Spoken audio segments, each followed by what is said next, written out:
was a joke. It's March. So I'm making this video to reflect on 2020. Why am I making it so late? Because it's a pandemic and it's time. On a serious note, let me get serious. It was really important to me to reflect on 2020. Even if this video is not going to capture 2020, it's not going to. Not for me, not for anyone. Just a few minutes of chatting doesn't hold it. Okay, so I didn't really explain this super well when I did this intro, but basically I created a guide to find a word for the year, and I shared my word last year at the beginning of 2020, and so regardless of whether it was late or not, I wanted to create this follow-up video on how that word played out and what 2020 looked like for me. This is what the reflection questions look like in the guide. I'll be going through these one by one, and you can check out the timestamps down below. I will be looking at a device to check my notes, so if you see me looking down, don't be alarmed. The first question is, how did your word ring true this year? My word of the year was voice.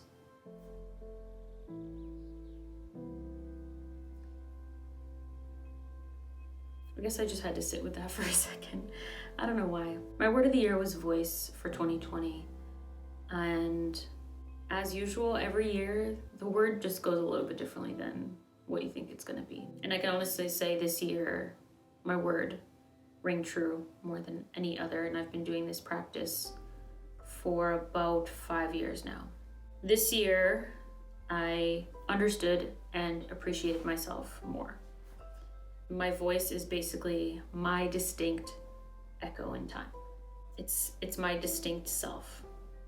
I embrace myself by coming to terms with the idea that the only way to intentionally grow is to accept all that I am right now without judgment and move forward from there. That was super freeing. It's really freeing to just radically accept everything. And that opened the door to a lot of shedding, a lot of growing, a lot of pruning, a lot of blooming. It helped bloom real parts of me. There were a lot of changes in my beliefs this year. Many questions, curiosities, and deconstructing. But actually, this made my voice ring even louder. I was able to recognize things that matter to me and make sense of my perspective in deeper ways. When it comes to my voice, your voice, any voice, the entire idea is that it's distinct. And a lot of times that comes with fear. We sort of want to sometimes fade into sort of the chorus of voices and not have our own distinct thing, because that comes with a lot of risk, of rejection, of failure, of, you name it. We want to be accepted, but in order to be fully accepted, we sort of have to be the full selves that we are. And then we end up just fitting into a mold because it's the safest way to gain acceptance, is to sort of be what other people expect you to be, and then you're safe. You don't have to risk them not accepting you as you are. And that's really harmful. It's really, really harmful. And when I say who we are and what we are and who I am and what I am, I mean the sort of core things and the things that change, because who I am now is not necessarily who I'm going to be in 10 years. And there are some things that will stand the test of time that are me. I basically realized that I crave acceptance. We all do. And I needed to accept all of me before I could step into my voice. Because if I'm not accepting all of the things, then I'm not really sure where my voice lies in all of it. Because some of it's denial, some of it's fear, some of it's shame, some of it's this, some of it's that. And I'm not saying I've conquered it. What I'm saying is that's one thing that needed to change, and it started to change. I said this in my other video, I believe, but the reason why voice became my word was because it was something that I had just written in passing on Instagram, of like believing the value of my voice, and a few other things that I had been working on at the time, sort of, I think in the winter of 2019. And so when I was sitting down to find my word, that part of what would have been sitting in my mind ended up being the most important thing at the time. It ended up being my word for the year. And when I look back at my notes from even, I think 2 years before that, basically, I wrote that I don't trust my own voice. And it makes me look to other people for answers to my life. And I wrote a little more about, why that may be and stuff like that. But that really shocked me, and it made me also really happy to see myself just making leaps and bounds like that, and not realizing that it was something that I really needed to work on until it was right in front of me, and then still not really knowing the history of why it was so important to me. Another thing I said was, I don't know who I am apart from performance. And if I'm not doing the right thing, I don't know who I am. And then I consider myself bad or unworthy, or my worth is wrapped up in doing the right thing. And I mean that in social convention, and making the right choices about what I do with my life, how I act in front of other people. Everything was about performance. How am I acting? And am I meeting everyone's expectation in the room?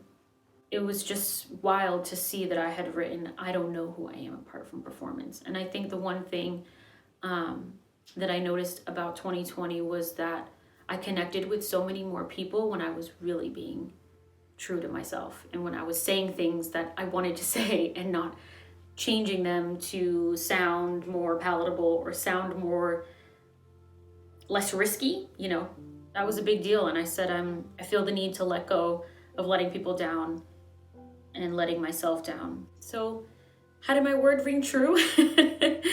I understood and appreciated myself more. I allowed myself to just be rather than perform. And I'm still working on it, but it was a big difference. The second question was, in what ways did you live out this word intentionally?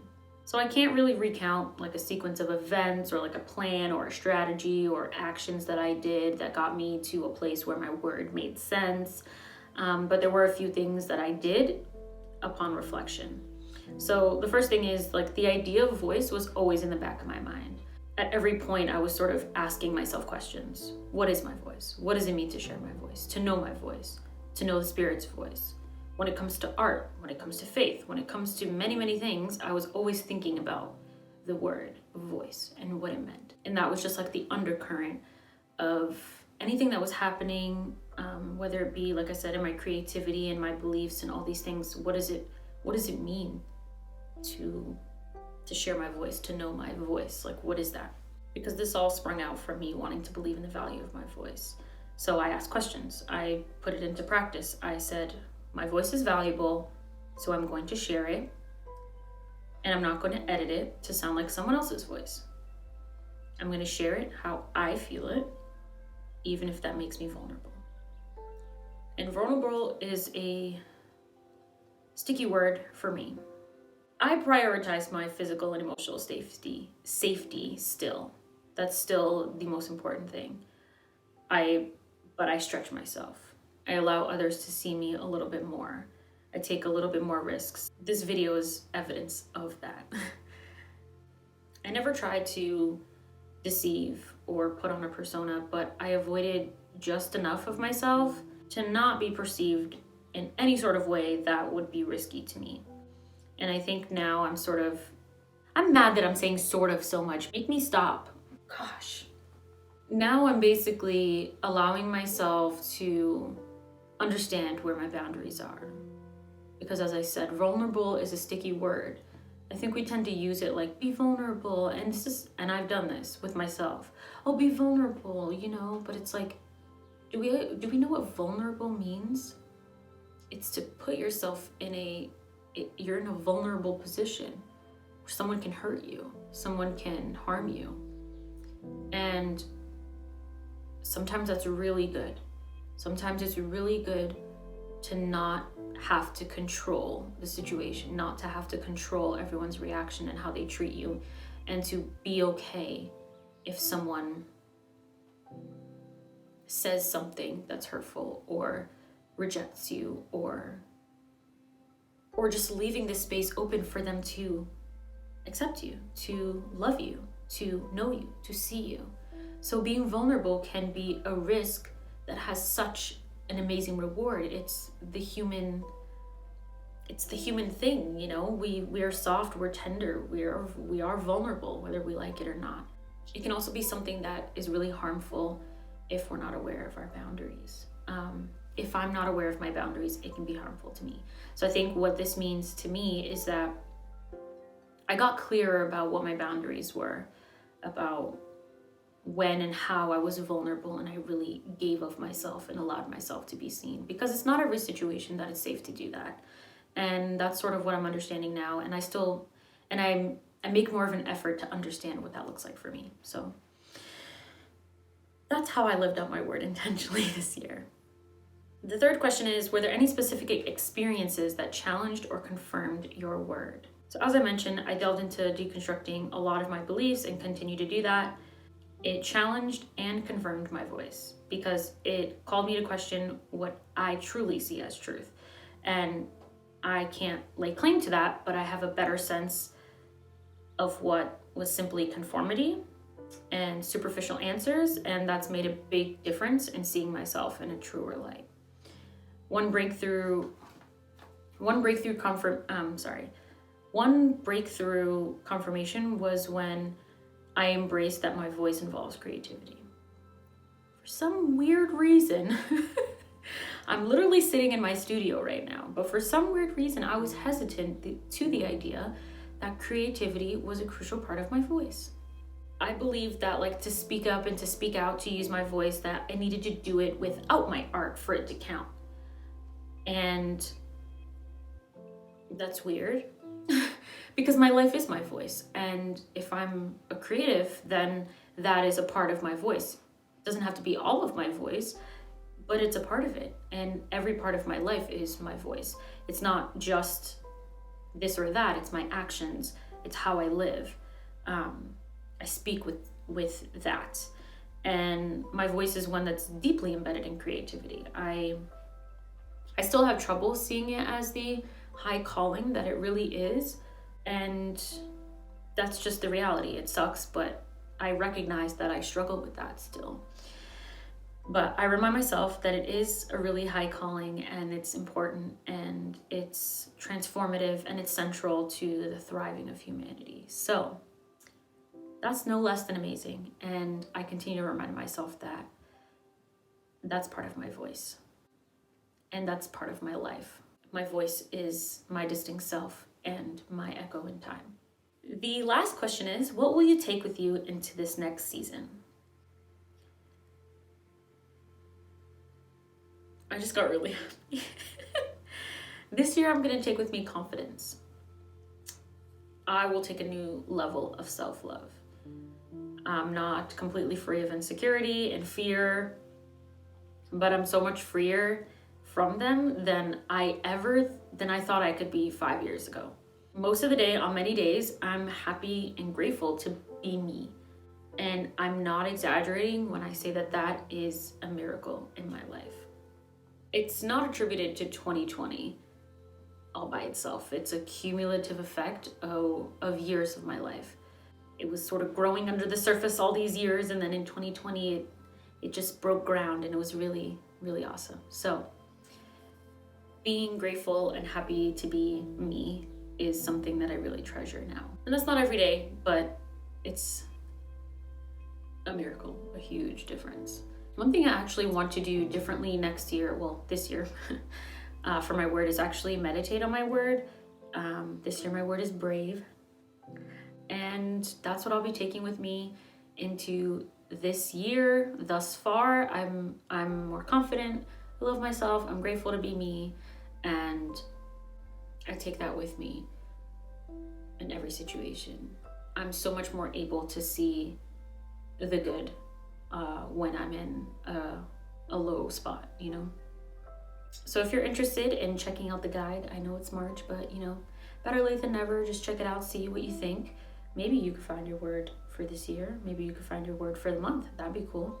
But yeah, you can see the link in my bio and check it out. And I would love to know if any of what I said today resonated with you. That kind of thing is really, really important to me. So if it did, please let me know. I would love to have a conversation in the comments. You can find me on Instagram, hit me up in the DMs. So if it resonated with you, if you like this video, just give it a like, leave me a heart in the comments, whatever. I'm really glad to be able to have this sort of connection, this sort of opportunity to meet and share and to live life in this weird online space, you know? So subscribe if you want to get more content sort of like this, creative content, deep thinking, philosophical, spiritual content. That's what I'm all about. And I feel really awkward now, so I hope you have a beautiful day, and I hope to see you soon.